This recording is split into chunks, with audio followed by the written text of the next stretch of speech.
பர்சாத்துவிலிருந்து நீக்கப்பட்டிருக்கும் எதிர்க்கட்சி தலைவரான ஹம்சா ஜைனுடீன் பரிசான் தலைவர்களை சந்தித்ததாக வெளிவந்திருக்கும் செய்தி ஊகத்தால் பரப்பப்பட்டது மட்டுமே என்று பரிசான் பொதுச் செயலாளர் டர்சுய் ஜம்ரி அப்துல் காதிர் விளக்கமளித்துள்ளார். பரிசான் தலைவர்கள் யாரும் ஹம்சாவை சந்திக்கவில்லை. நாங்கள் இன்னும் அவரை சந்திக்கவில்லை. ஆனால் நாங்கள் சந்திக்க வேண்டும் என நீங்கள் விரும்புகிறீர்கள் என்றால் சொல்லுங்கள், நாங்கள் சந்திக்கிறோம் என்று டர்சுய் ஜம்ரி அப்துல் காதிர் செய்தியாளர்கள் மத்தியில் தெரிவித்தார். முன்னதாக பாரிசான் தலைவர் ஜாகித் ஹமீடி அம்னோவில் இருந்து விலகியவர்கள் மீண்டும் அம்னோவுக்கு திரும்பும் காலம் நெருங்கி வருவதால் அம்னோவில் இருந்து பிரிந்த ஹம்சாவும் மீண்டும் அம்னோவுக்கு திரும்பலாம் என்று தெரிவித்தார்.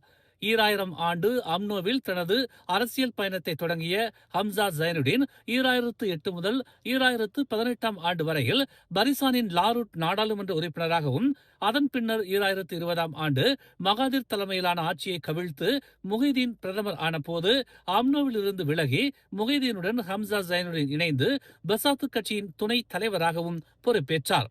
அதன் பின்னர் கடந்த பிப்ரவரி 16 பெசாத்து தலைவர் முஹிதீனுக்கு எதிராக செயல்பட்டதால் பெசாத்து கட்சியின் ஒழுங்கு நடவடிக்கை குழுவால் பெசாத்து கட்சியிலிருந்து அவர் நீக்கப்பட்டார்.